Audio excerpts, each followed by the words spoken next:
The book of 2nd Esdras, chapter 5, verse 48. Then said he unto me, Even so have I given the womb of the earth to those that be sown in it in their times. For like as a young child may not bring forth the things that belong to the aged, even so have I disposed the world which I created. And I asked and said, Seeing thou hast not given me the way, I will proceed to speak before thee. For our mother, of whom thou hast told me that she is young, draweth now not unto age. He answered me and said, Ask a woman that beareth children, and she shall tell thee. Say unto her, Wherefore are unto they, whom thou hast now brought forth, like those that were before, but less of stature?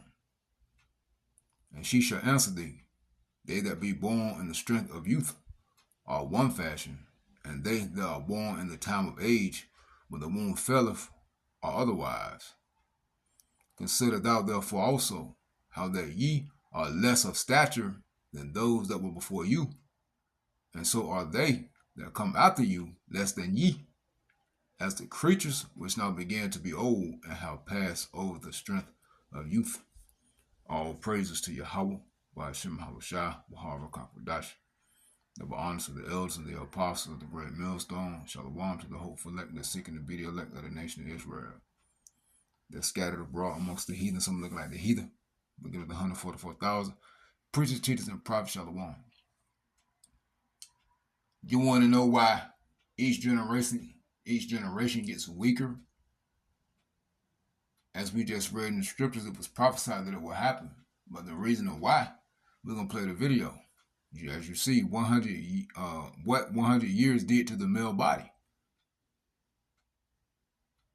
This technology has broken everyone down. All right, from working, the technology advancement, people are no longer active. All the food is processed and it's damaging the body, man. The food, the lack of exercise, us sitting down, our posture is being ruined by way of America, man, by way of E-Saw. All right? Convenience. That's why. From the food to lack of activity, to being on the computer all the damn time. That's why. From the foods, they killing us, man. It has nothing to do with genetics. Which, genetically, some people are, strong in stature anyway. But for the most part, people are in shape and strong, period. But most definitely, us Israelites, y'all know who we are, we're broken down, man, because of the foods, man. We supposed to, our forefathers and foremothers, the whole earth. But, we talking about us Israelites. We always ate from the earth. We ate the animals. We didn't eat processed food. That stuff wasn't made about until America. As a matter of fact, when you get in Ezekiel, it's Ezekiel, I always say Daniel. When you get Ezekiel 4, it's talking about America, because before America, there was no food processing plants, man. There was no shelves. You got the medicine over the nutrients over here. Okay? You didn't have all these choices of foods and meats and brands. No, man, America made that stuff up. All right? The sugars and man, that drunk crazy. Before America came into power, it wasn't so. Everyone was eating off the earth, eating fruit, vegetables, planting. Planting the fruits and the vegetables, eating from the earth. Hunting, eating meat. There wasn't no microwaves. None of that. It wasn't no processed food. Ezekiel 4 and verse 13. And the Lord Yahweh Shema said, Even thus shall the children of Israel eat their defiled bread among the Gentiles, whither I will drive them. You see? That's talking about over here in America, man. That joint crazy. And the Lord Yahweh Shemashah said, even thus shall the children of Israel eat the foul bread among the Gentiles, whether I will drive them. That's talking about over here in America. This food is completely defiled, man. Alright? Let's play the video. This is not a tiny house. It is a full home that ships in pieces. 2 bedrooms, 2 levels, real living space. In 19... And look, this individual they posted, what are we supposed to do? Well, there's nothing you can do. Prophecy has to play out. Then when the Heavenly Father Yahweh sends his only begotten Son Yahweh Shah to deliver the elect of the nation of Israel, then order is going to be restored in the earth. It ain't going to be no food processing plants, man. All these crazy ass oils in the food that's stripping men of the testosterone. Everybody overweight. It's hard to lose weight. It ain't going to be none of that. That's why when we get in power, the nation of Israel are in authority or ruling the galaxy, things will go back in order. You ain't gonna have to worry about no health issues, man. Even the heathen. You know? They'll starting off, y'all gonna be doing wrong anyway. But hey, we're gonna whip y'all in the shape. The nation of Israel gonna whip y'all in the shape. That's all the earth can do. Hey, for the scripture says, the creature is waiting for the manifestation of the sons of God. Is that Romans?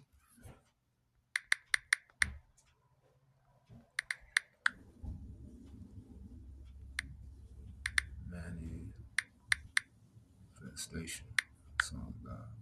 Yeah, the Wadi Habba Shemashah. Romans chapter 8 and 18. And it reads, for I reckon that the sufferings of this present time are not worthy to be compared with the glory which shall be revealed in us, right? The nation of Israel, beginning with the elect. For the earnest expectation of the creature waited for the manifestation of the sons of God. You see? So the whole earth is waiting for the sons of God to be back in power. All right? Boy, man, we got to get the hell up out of here, man. And like the scripture say, hey, a healthy body is above wealth, man. And people desire health over wealth.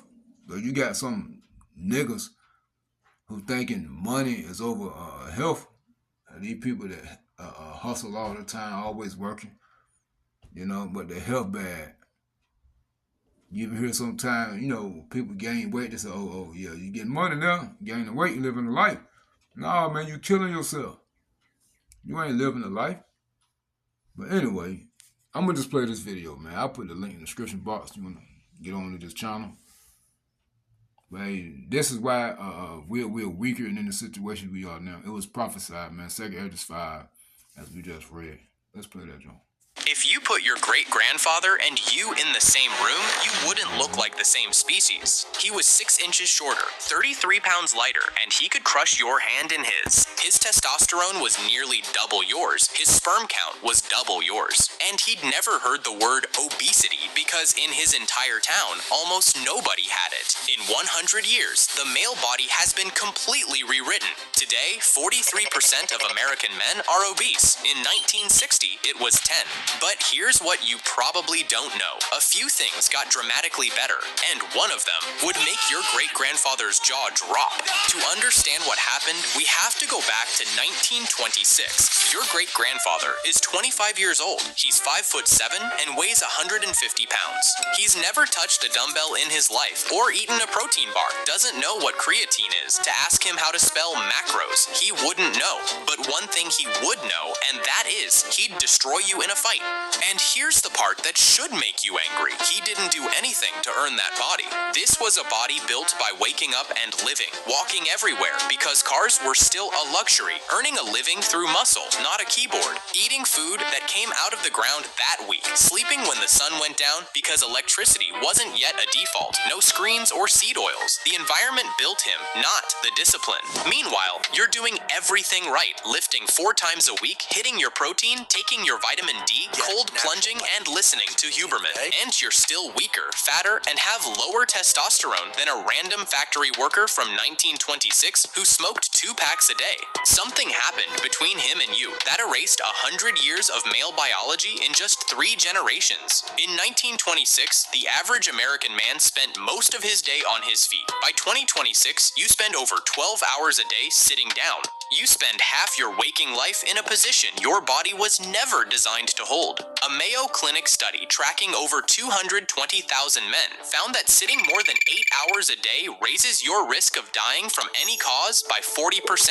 even if you exercise. Read that again, even if you exercise. But the chair didn't arrive alone, it came with a partner. In 1908, Henry Ford built the Model T. By 1929, more than half of American households owned a car. Walking, the thing humans had done for 200,000 years, became optional. Your great-grandfather walked 9 miles a day on average. You walk under 2. Here's what they don't tell you in fitness magazines. You can't out-train a sedentary life. You can lift 6 days a week, hit 10,000 steps on the treadmill, eat clean, and still be metabolically worse than a 1926 farmer who never saw the inside of a gym, because exercise is not the opposite of sitting. Movement is. If you've got a little family set up, I'm telling you right now, don't buy this grass seed. I'm serious. Once you plant it, you'll probably saw the inside of a gym, because exercise is not the opposite of sitting. Movement is. By the 1950s, the damage was just starting to show. Waistlines were creeping up, heart attacks were exploding, doctors were confused. And then came the decade that changed the male body forever. The decade that introduced the first ingredient in your food that wasn't food. It's 1950, and the war has just ended. Most of the men who went away to war returned by the millions sooner than most people had expected. America is the richest country on earth, and something appears on grocery shelves that has never existed in human history. Food made in a factory. For 200,000 years, men ate what came out of the ground, off a tree or off an animal. Then, in a single decade, that ended.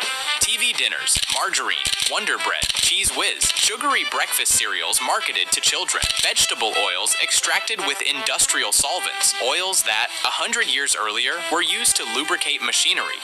And men kept eating. Today, 58% of every calorie an American man eats comes from ultra-processed food. In 2019, the National Institutes of Health ran one of the most important nutrition studies ever performed. They locked 20 adults in a research ward for a month. Half ate ultra-processed food, half ate unprocessed food. Same calories on offer, same protein, fat, carbs, sugar, fiber on paper. The ultra-processed group ate 500 more calories a day without knowing it and gained 2 pounds in 2 weeks. Same nutrients on paper, completely different effect on the male body, and it's not just the calories, sugar, or seed oils. It's that your brain cannot tell when factory food enters your stomach. The fullness signal is broken. The satiety hormones don't fire. You eat past full every single meal for decades, and your body slowly forgets what hunger even feels like. Your great-grandfather stopped eating when he was full. You stop eating when the bag is empty. And the government, instead of going after the food companies, did something almost unbelievable. They went after fat. In 1977, a U.S. Senate committee released a document that will damage the male body more than any single piece of paper in American history. It's called the Dietary Goals for the United States. And it tells every man in America to do one thing: stop eating fat. For 100,000 years, men ate fat. Then, in one afternoon, the U.S. government declared all of it the enemy. Eat less fat, eat less cholesterol, eat less red meat. Instead, eat more grains, heart-healthy vegetable oils, or drink skim milk instead of whole. The food pyramid was born. 6 to 11 servings of bread, pasta, and cereal at the base, fat and oils at the tiny forbidden tip. In 2016, researchers at the University of California uncovered internal documents from the 1960s sugar industry. The Sugar Research Foundation had secretly paid Harvard scientists the equivalent of $50,000 in today's money to publish a review in the New England Journal of Medicine blaming heart disease on fat and cholesterol while burying the evidence pointing at sugar. That paper shaped American nutrition policy for the next 40 years. Now, here's what your endocrinologist knows that your dietitian doesn't. Testosterone is made from cholesterol. Literally, the molecule of male hormones is synthesized from the molecule the government told you to avoid. Cut the fat, especially saturated fat, and your testosterone production slows down. A 2021 meta-analysis confirmed it. Men who reduced fat intake saw their total testosterone drop by 10 to 15% within weeks. Now multiply that effect across an entire generation of men who were told for 40 years that bacon and eggs would kill them. Your great-grandfather ate eggs every morning, bacon, whole milk, butter on everything. He'd never heard the word cholesterol.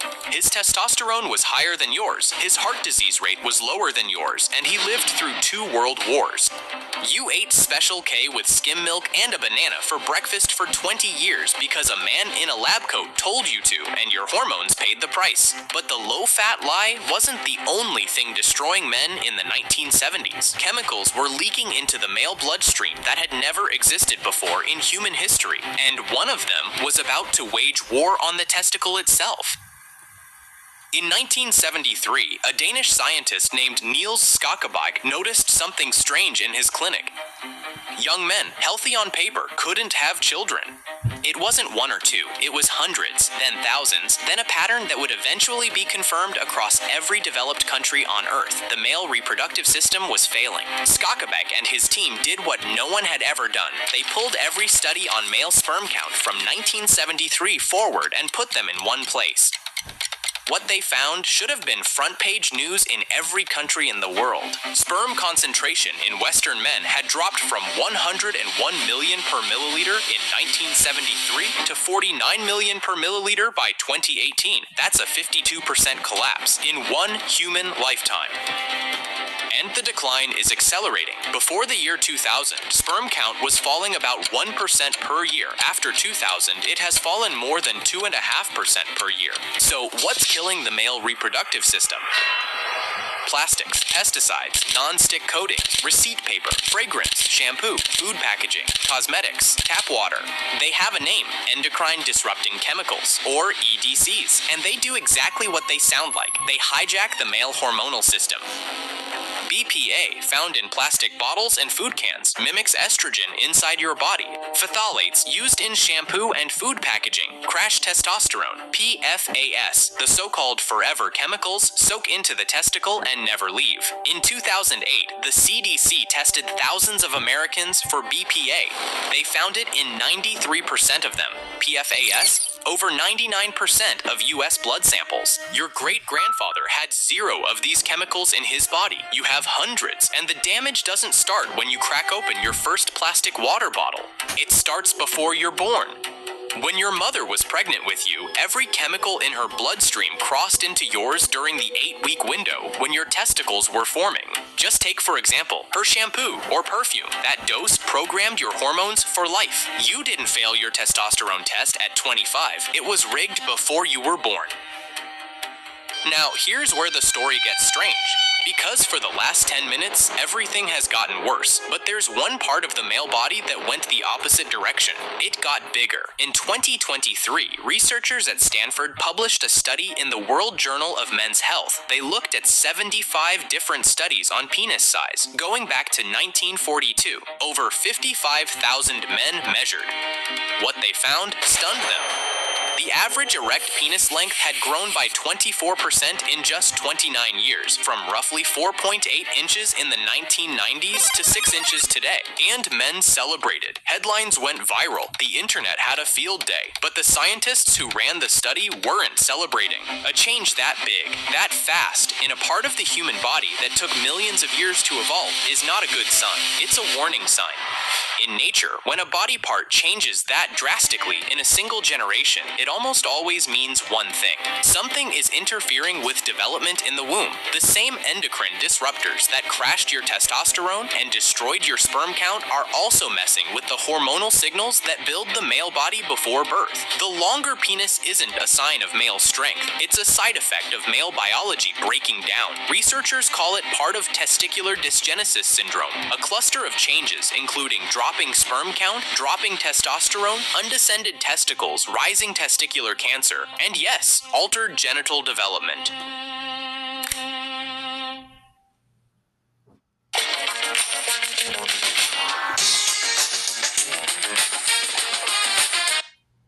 So there you have it. That's why we got to get the hell up out of here, man. Stay prayed up in the names of How about Shalom. Shalom.